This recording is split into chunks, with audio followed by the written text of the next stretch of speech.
Esta campaña no se gana con publicidad, se gana con propaganda. ¿Qué más pruebas requiere de que Andrés Manuel y sus hijos son unos corruptos? Y mientras más mentiras des contra Morena, mejor te va. Los pusieron para destruir el país. Y lo están destruyendo y ya lo viste tú. Y lo has consignado día tras día tras día. Qué lamentable el papel de los medios de comunicación. Hoy vamos a evidenciar a los medios de comunicación descaradamente tendenciosos, aquellos que desean la desgracia de México, pero les encanta fingir neutralidad. Este será un video incómodo, pero muy necesario, porque hoy vamos a hablar del periodismo chayotero, de los medios desinformativos resentidos y vengativos, como Latinus y Atypical TV, y dejémoslo claro desde ahora, eso no es periodismo, eso es propaganda política disfrazada de reportaje.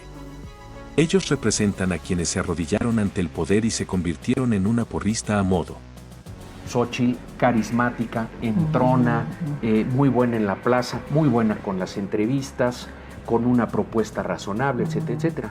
Pero antes de que sigan gritando, censura, dictadura y que no hay libertad de expresión, repitiendo sus mismas retahílas de mentiras amplificadas por campañas de Vox, vamos a desenmascararlos. Pondremos bajo la luz a sus figuras más infames y repasaremos los momentos más oscuros. No por morbo, sino para exhibir lo clasistas, cínicos y despreciables que pueden llegar a ser. Hoy en el estudio de Latinos está el expresidente de México, Felipe Calderón. Muchísimas gracias por venir. Gracias, Carlos, al contrario. ¿A quién más íbamos a tener hoy en Latinos? Al presidente del INE, Lorenzo Córdoba. Muchas gracias por estar aquí. Hoy en Latinos, Claudio X González, muchísimas gracias por estar con nosotros. Querido Carlos, muchas gracias por la oportunidad. Porque cuando estos personajes sienten que están perdiendo sus antiguos privilegios, se vuelven más peligrosos que animales acorralados. Estos flamantes pseudoperiodistas tienen una memoria selectiva, pero aquí les recordaremos lo manipuladores que son. No saben gobernar, no tienen ni idea de... Es el peor de los mundos en el que nos tiene viviendo Morena y hacia donde nos quiere llevar. Le quieren poner segundo piso eso, por Dios. Sí. ¿Tenemos eso, producción? No. Bueno. Les avisamos. Ok, perfecto. De verdad preservar la democracia. Si no la preservamos, nos va a ir mal. Nos tienen que muy creer, mal a todos. por Dios. Arrancamos con Latinus, una empresa que irrumpió en el escenario mediático mexicano envuelta en una presentación ostentosa. Desde el inicio se vendió como un proyecto serio, con un elenco que incluía, además de Carlos Loret de Mola y Víctor Trujillo, a figuras como Galilea Montijo y Luis García, quienes pronto abandonaron el barco. Loret y Broso se quedaron al frente, y conforme Latinus ganó visibilidad, comenzaron a asumirse como las grandes voces críticas del gobierno de Andrés Manuel López Obrador. O al menos eso era lo que pretendían proyectar, que habían tomado la responsabilidad de cuestionar al poder.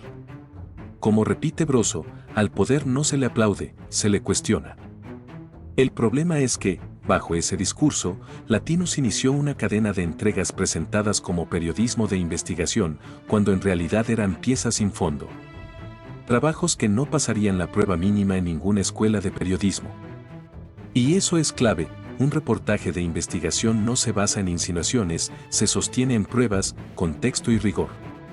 Latinus eligió otra ruta, la del ruido, la especulación y la apariencia de investigación sin sustancia real.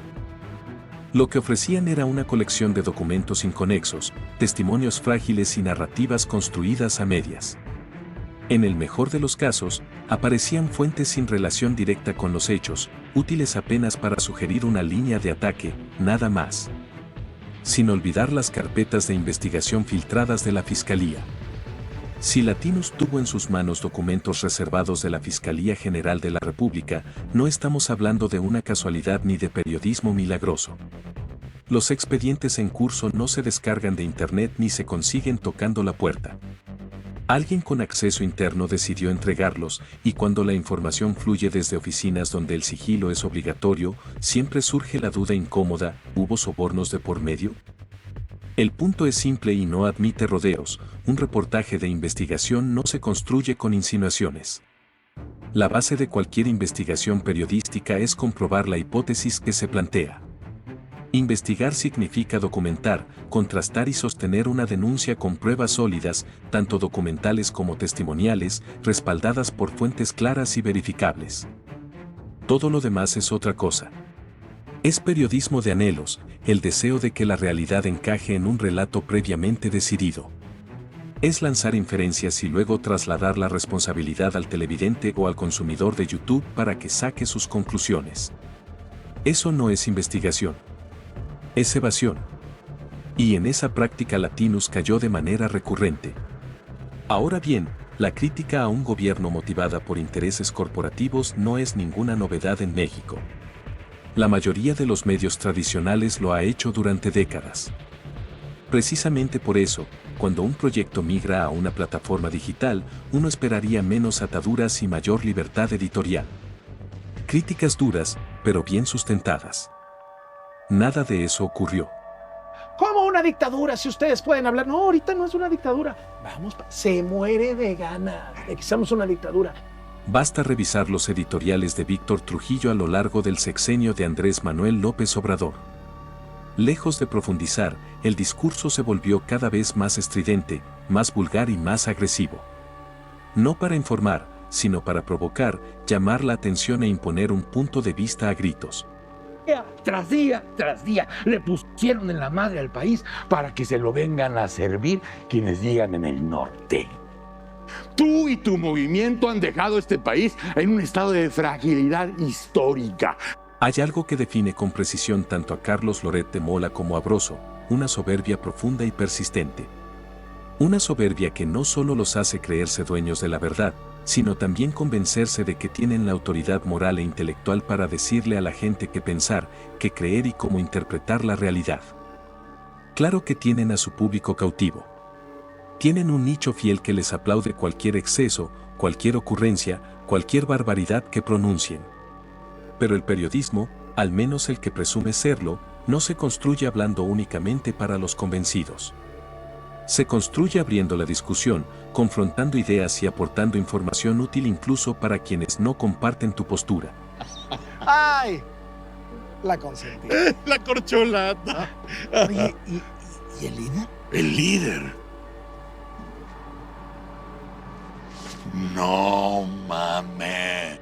Durante la campaña por la presidencia, Loret y Broso inflaron de manera irresponsable a Xóchitl Gálvez, difundiendo encuestas falsas, narrativas fabricadas y acusaciones sin sustento que vinculaban al presidente con el crimen organizado.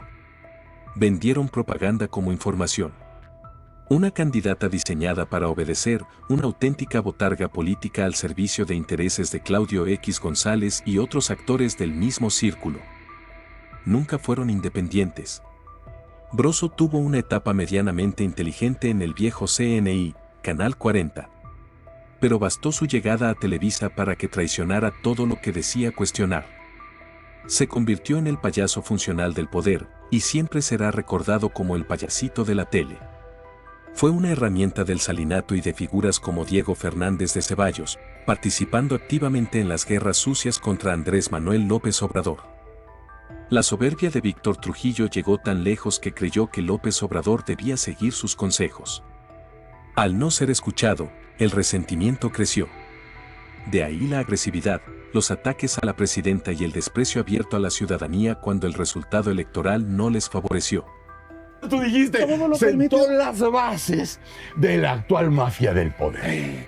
El caso de Carlos Loret de Mola es similar, pero con un matiz claro, abandonó el periodismo. Al llegar a Televisa fue seducido por el poder, la fama y la cercanía con la élite. No por necesidad económica, sino por el control de la agenda, por dictar la nota del día, por ser el rostro omnipresente. El problema vino cuando ese poder se le terminó. Cuando dejó de marcar la agenda y comenzó a ser exhibido como lo que era, un operador mediático, un personaje que construyó su carrera defendiendo a políticos impresentables como Genaro García Luna. Eso es Latinus. No un medio periodístico, sino propaganda política. Detrás están intereses claros, la familia Madrazo, Silvano Aureoles y otros actores abiertamente antiobradoristas. Latinus representa el momento en que la información deja de servir al público y pasa a cobrar facturas. Y así, lejos del prestigio, termina siendo ejemplo de lo que nunca debe hacerse frente a un micrófono. ¿Quién iba a pensar que la doctora Claudia Sheinbaum en menos de un año de gobierno se iba a convertir en la sepulturera del legado de Andrés Manuel López Obrador.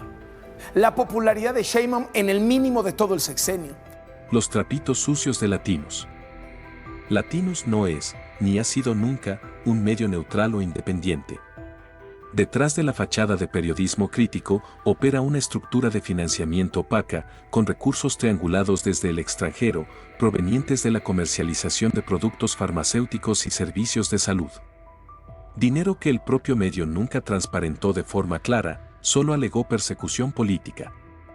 La Unidad de Inteligencia Financiera indaga si recursos públicos, destinados a salud, terminaron financiando indirectamente a Latinos, a través de un consorcio de 45 empresas, señaladas por presuntas asignaciones irregulares.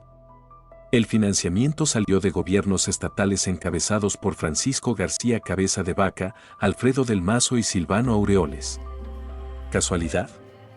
Difícil sostenerlo. En los hechos, Latinos funcionó como brazo mediático de una red de intereses que hizo negocio con la salud pública, inflando precios, intermediando contratos y contribuyendo a que México se colocara como uno de los países donde más se gasta en medicamentos. Ese negocio comenzó a desmoronarse durante el actual sexenio. De ahí el enojo permanente, las campañas sistemáticas y la ofensiva mediática constante. No es libertad de expresión lo que está en juego, son intereses económicos golpeados.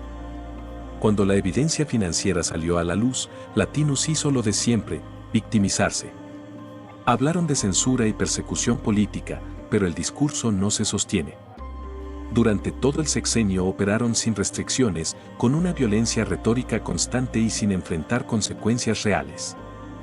La supuesta persecución contra Carlos Loret de Mola es una farsa. Habló libremente, viajó cuando quiso, nunca fue detenido ni censurado, nunca enfrentó un proceso judicial. Nada comparable con los periodistas realmente perseguidos en los sexenios de Fox, Calderón o Peña Nieto. El punto central es este: no es ilegal financiar un medio con dinero privado.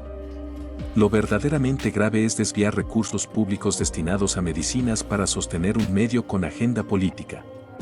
Ese es el escándalo. Y justo eso es lo que Latinos evita discutir. Cuando informar deja de ser periodismo y se convierte en golpeteo. Latinos golpeó durante todo el sexenio. Y digo golpear, no informar, con toda intención. Que no haya confusión, la denuncia es indispensable y el periodismo existe para cuestionar al poder. Nadie sensato puede estar en contra de eso. El problema no es el cuestionamiento, es la finalidad. No es lo mismo cuestionar para informar que golpear para intervenir políticamente. ¿Y cómo sabemos que Latinos actuó con intención política y no periodística? No por prejuicio, sino por método. El patrón se repite, en los trabajos de Latinos, se construyen inferencias, se presentan audios recortados, entrevistas fragmentadas y documentos incompletos, y al final se deja todo en manos de la interpretación de la audiencia. Eso no es periodismo de investigación. Un reportaje serio no delega sus conclusiones. El periodista investiga, contrasta y llega a conclusiones sustentadas con pruebas sólidas. No insinúa, no deja preguntas al aire cuando acusa de corrupción. Cuando no se prueba el delito, pero se siembra la sospecha, eso no es información, es golpe político. Por eso Latinos no es un medio de comunicación, es un negocio. Un negocio financiado por una red históricamente ligada al cártel de las medicinas, que perdió privilegios y respondió como suelen hacerlo estas estructuras, creando una plataforma para golpear, presionar y chantajear políticamente. Investigar no es censurar. Indagar no es culpar. Pero llamar persecución política a lo que está documentado en contratos, montos y flujos de dinero es una maniobra discursiva. Y ahí, exactamente ahí, se derrumba el victimismo de Latinos. Y sí, seguiremos ejerciendo la libertad de expresión al costo que sea. Hace mucho que Carlos Loret de Mola no hace periodismo. Lo que ocurre con Carlos Loret de Mola no se limita al actual sexenio, ni comienza cuando decide colocarse abiertamente en la acera de enfrente del gobierno de Andrés Manuel López Obrador. Lo que vemos hoy es la continuidad de una trayectoria larga, consistente y profundamente problemática. Durante estos años, Loret ha intentado vender la narrativa de que él es el gran denunciante, el periodista incómodo, el descubridor de las supuestas tropelías del presidente de Macuspana. Pero para entender quién es realmente, hay que revisar su carrera con lupa, especialmente lo que muchos llaman, con excesiva generosidad, su etapa más brillante en Televisa. Ahí se gestó uno de los episodios más vergonzosos del periodismo mexicano, el montaje de Israel Vallarta y Florence Cassés. Un hecho que, por sí solo, debería anular la credibilidad de cualquiera que aspire a presentarse como periodista serio. Y sí, antes de que alguien lo diga, es cierto que Loret no tomó la última decisión. En los medios tradicionales las órdenes bajan desde arriba. Pero hay un punto irrefutable: participó en el montaje, lo ejecutó y durante años lo justificó. Y lo hizo sabiendo el daño irreversible que provocó a 2 personas inocentes. Si fue capaz de formar parte de un montaje de esa magnitud por lealtad empresarial, por dinero o por cercanía con el poder, entonces no hay autoridad moral posible. No es un periodista incómodo, es un operador mediático, funcional a distintos grupos de poder y a intereses ajenos al derecho a la verdad. Y por lo tanto el mote de Lord Montajes, nadie se lo quita. Yo cometí un error periodístico. No me di cuenta que aquello era un montaje. Pues imagínate, uno comete errores. Ahí está también su cercanía con Isabel Miranda de Wallace, la legitimación de la guerra contra el narcotráfico y el infame pacto de silencio de Felipe Calderón, que este pusilánime acató sin reparos. Su papel durante el sexenio de Enrique Peña Nieto, presentado sistemáticamente como el gran reformador, previo pase por caja para acordar cuánto debería cromarle el copete. Hoy el blanco es cualquiera que vuela a Cuarta Transformación. Y seamos claros, nadie es intocable. El periodismo debe investigar y cuestionar. Pero lo que hace Loret no es periodismo.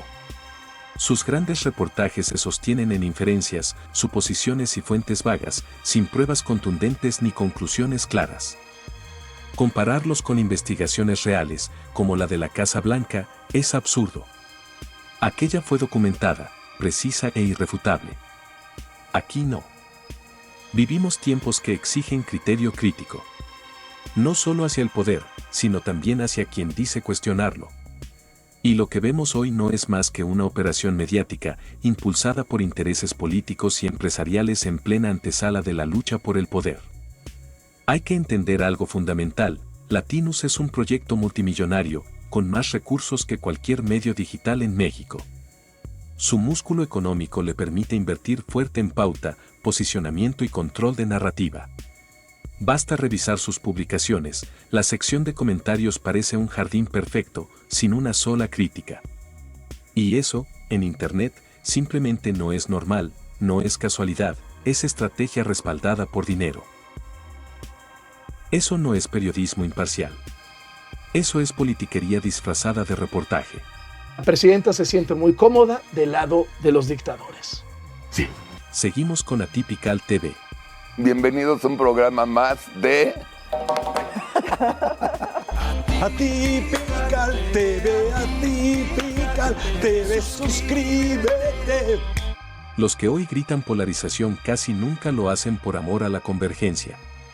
Lo hacen porque sienten que se les acaba algo: privilegios, contratos, influencia.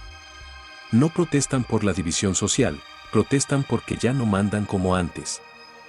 Carlos Alasraqui encaja perfecto en ese retrato. Durante prácticamente todo el gobierno de Morena, ha ejercido una crítica constante al gobierno. Pero crítica no es sinónimo de análisis. Su discurso rara vez busca comprender o proponer, se limita a descalificar, exagerar y golpear. No hay profundidad, hay ruido.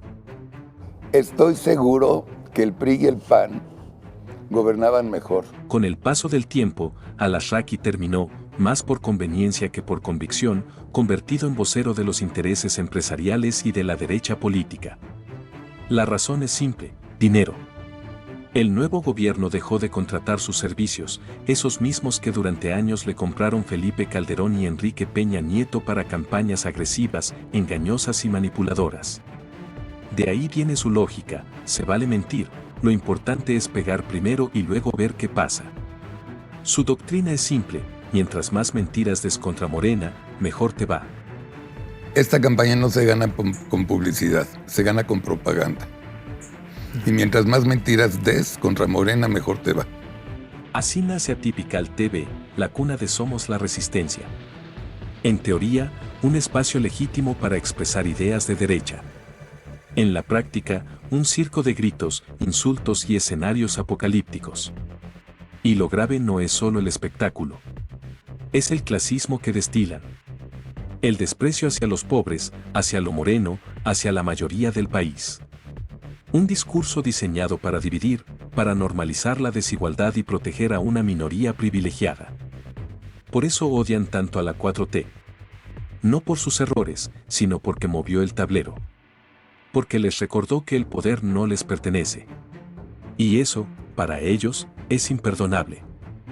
Carlos Alasraqui, además, se presenta como una figura necesitada de apoyo económico, pidiendo donaciones a su audiencia, pese a recibir recursos de distintos lados.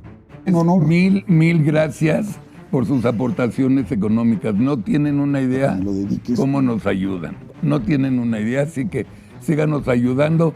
Los vamos a estar molestando todo el año, porque todo el año andamos así.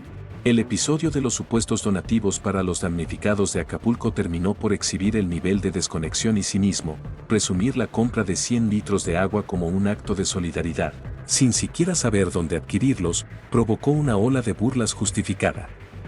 Y queremos comprar 100 litros de agua y dejarlos en la Cruz Roja. No sabemos dónde comprarla. Los 100 litros de agua. ¿No sabes dónde comprar 100 litros de agua? No. Yo te llevo a terminar el programa. ¿Sí? No mames, pues donde sea. No olvidemos lo que dijo Alejandro Moreno sobre la intervención estadounidense en México. No es un desliz. Es coherencia histórica. PAN y PRI siempre han sido pro-yanquis y enemigos de la soberanía nacional. El PRI está a favor de la colaboración y de la cooperación, de que destruyan los carteles del crimen organizado en México. La ultraderecha nunca profundiza, nunca argumenta, nunca sostiene una idea más allá del impacto emocional. Se quedan en la frase corta, el grito, el insulto. Y eso es suficiente para muchos. Hasta ahora no han logrado resultados, hoy pueden parecer ridículos, pero mañana pueden ser peligrosos. El fascismo apela a lo más primitivo del ser humano, el miedo, el odio, la superioridad. Y todos tenemos esa parte. Por eso combatirlo es tan complejo. Convencer para construir siempre es más difícil que gritar para destruir. Por eso todos estos personajes se dicen perseguidos, censurados, víctimas del Estado. Cuando en realidad gozan de plataformas, recursos y libertad absoluta. La victimización es parte del guión. Hoy la propaganda no se impone, se recomienda. El algoritmo hace el resto. Y ahí está el detalle, la ultraderecha ya no busca ganar el debate público. Busca fragmentarlo hasta que deje de existir. Porque cuando no hay verdad compartida, el autoritarismo siempre gana. ¿Qué más pruebas les podemos darles para demostrarles que son una basura? Que son unos ineptos y son unas ratas. Por Atypical TV desfilaron muchas fichitas, pero a estas tres comadres las quiero separar del resto. Kenia López Rabadán, Lili Telles y Xóchitl Gálvez, pondré 3 adjetivos, ustedes sabrán dónde ponerlos. La pluri, la loca y la botarga. Ellas van como merolicas pregonando palabras vacías, dictadura, fracaso, tirano. Sin argumentos, solo consignas. El problema de fondo no es solo el espectáculo. Es que estos personajes se convirtieron en voceros de una derecha y una ultraderecha profundamente clasista y desconectada de la realidad del país. Y lo más preocupante, tienen audiencia. Hay personas que los ven, los respaldan, comparten sus mensajes y financian este discurso. Porque ahorita este país está tocando fondo y cuando se toca fondo, se empieza a ir hacia arriba. Claro, se renace. Como ustedes saben, yo tengo un hermano que ahora es general, ya se retiró del ejército. Primero le tocó detener migrantes, ¿no? Y ahora les toca, pues, hacerse güeyes. Con los gobiernos que incluso son capaces de encarcelar a menores de edad, que lo único que han hecho es salir a la calle a gritar libertad.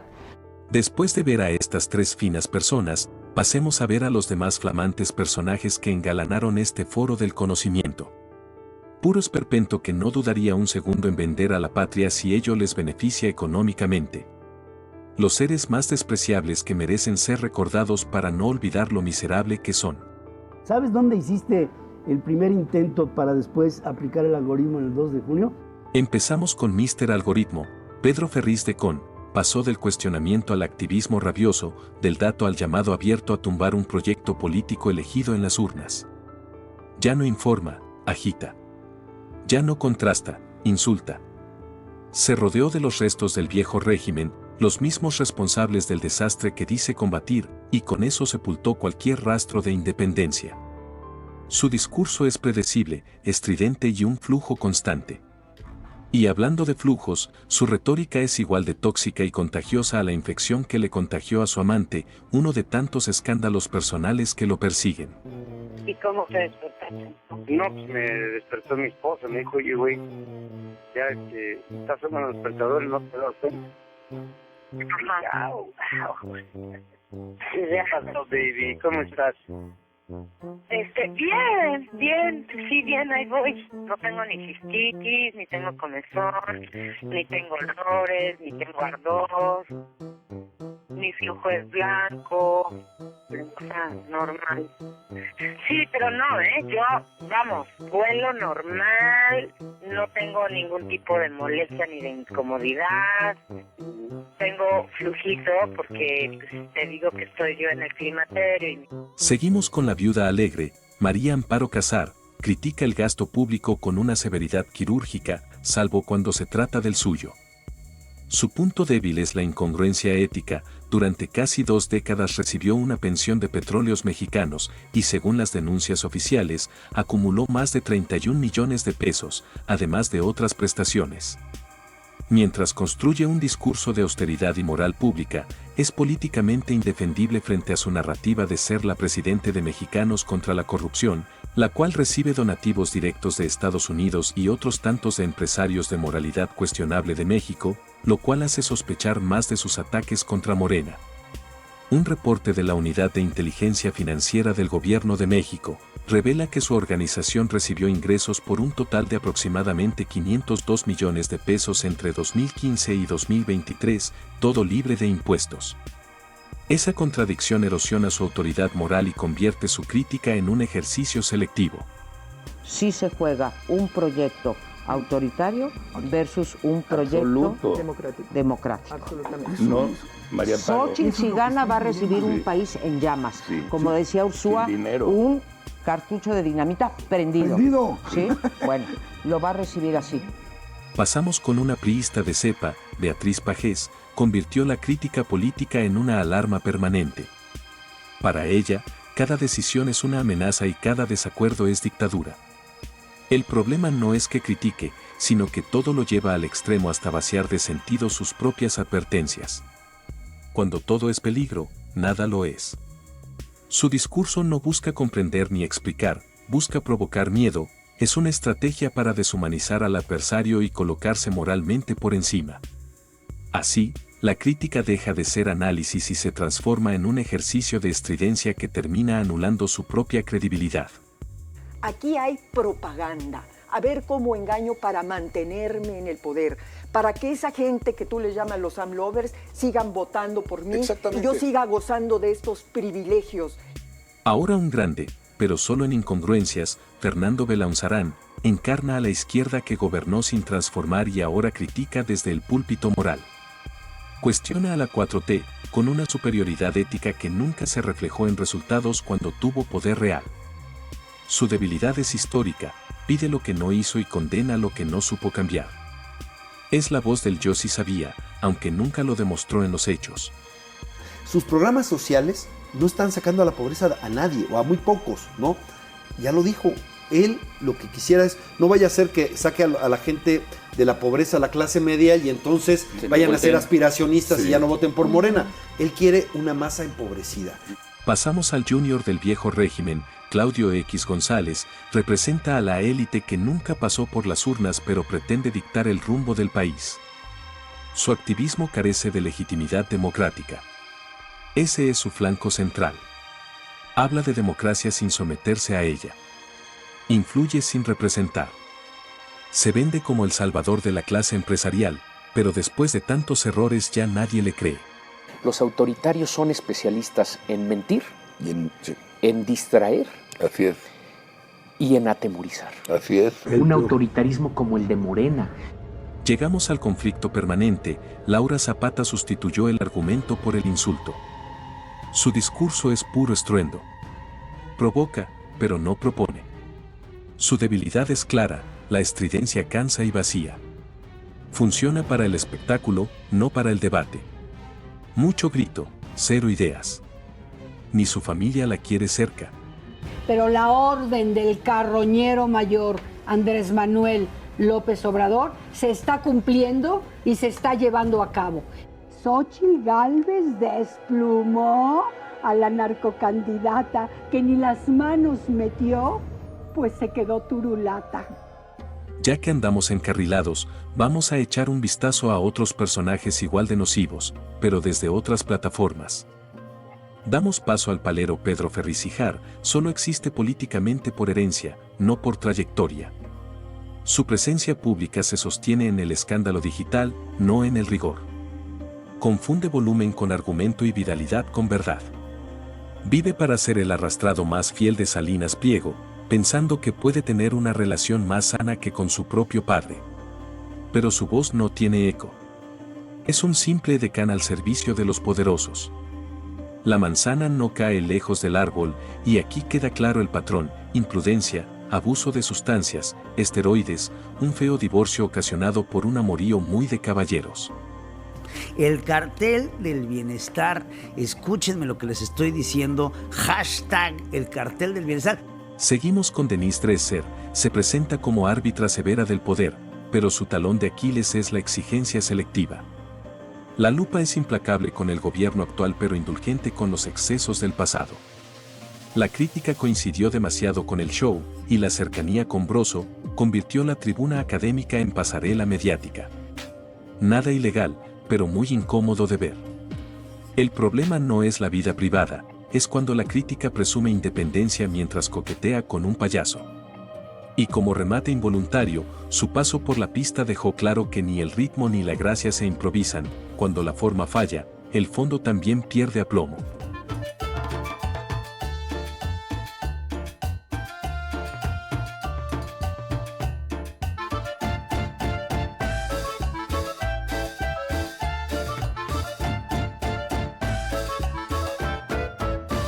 El esperpento de Café Tacuba, Rubén Albarrán, ejerce un moralismo ambiental constante desde el privilegio.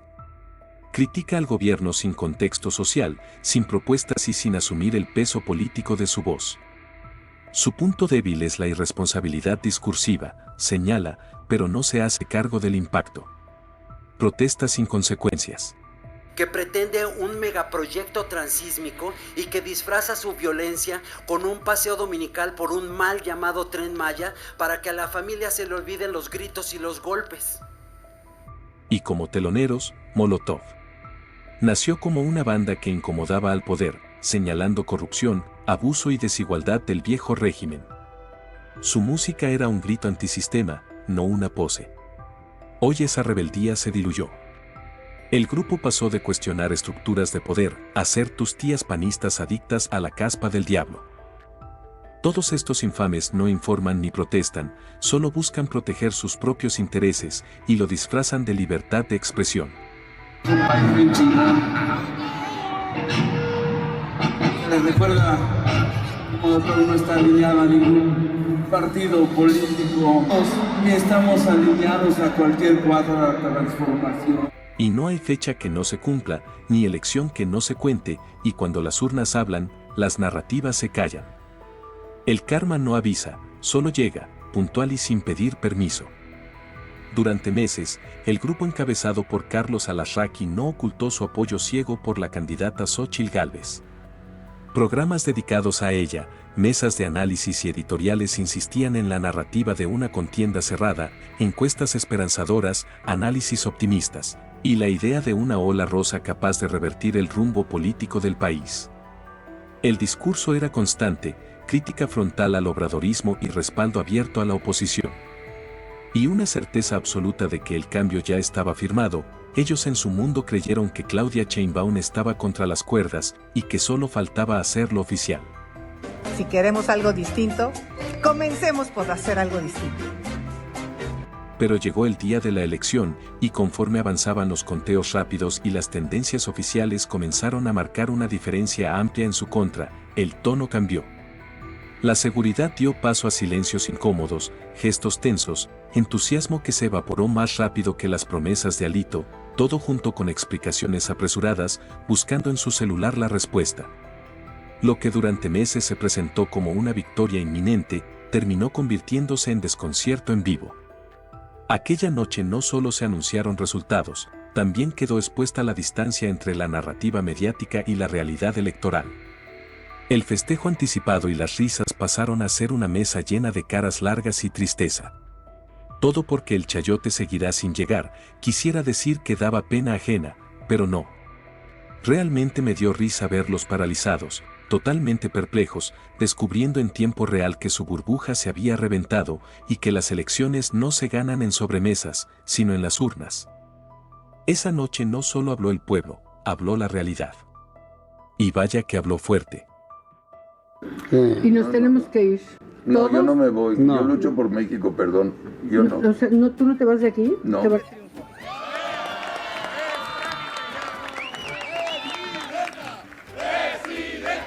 20 minutos después. Hacer su conteo rápido. Tal ejercicio estadístico señala una tendencia del voto que no es favorable a mi candidatura. Tendencia que además parece ser irreversible.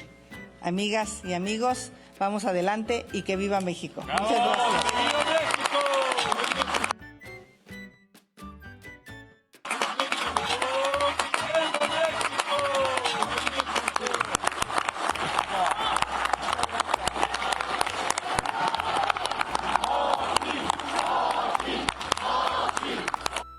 Más que medios de comunicación, operan como cámaras de eco. Los mismos argumentos reciclados, los mismos insultos, las mismas exageraciones, una y otra vez. No buscan ayudar al país, buscan golpear políticamente y sobre todo, defender privilegios. Por eso no vale la pena detenerse demasiado en cada nombre, el mecanismo es idéntico y la narrativa es calcada. Repetición como método, estridencia como estrategia. Plataformas como estas funcionan como sus principales altavoces, espacios donde no se informa, se repite, no se debate, se amplifica el miedo, no se contrasta, se construye una oposición automática con un sesgo ideológico evidente. Hoy esas mismas voces se dicen víctimas. Víctimas de censura, de persecución, de un supuesto régimen autoritario. Pero aquí hay que ser claros, que un gobierno responda a una mentira o exhiba una agenda no es censura. No es dictadura. Es disputa pública. También hay que distinguir entre periodismo y comunicación. Los grandes medios no están diseñados para hacer periodismo, sino negocio. La verdad no es su prioridad, la publicidad y el poder sí. Eso quedó al descubierto cuando se les retiró el financiamiento multimillonario que recibían en sexenios pasados. Recordemos que estos camaleones solo cambian de nombre: Sociedad Civil México, Sí por México, Va por México, Unidos por México, Marea Rosa, Frente Amplio Democrático, todo es lo mismo, pero más fifí. Y con esto cerramos este episodio de Los Peores Medios de Comunicación, la serie que incomoda a quienes viven del escándalo y del silencio comprado. Si hoy te quedaste con coraje, es porque los señores de Molotov siguen soñando con ese México de antes, porque según ellos, éramos un país bien chingón, mientras nosotros vamos descubriendo que siempre fueron unos fantoches.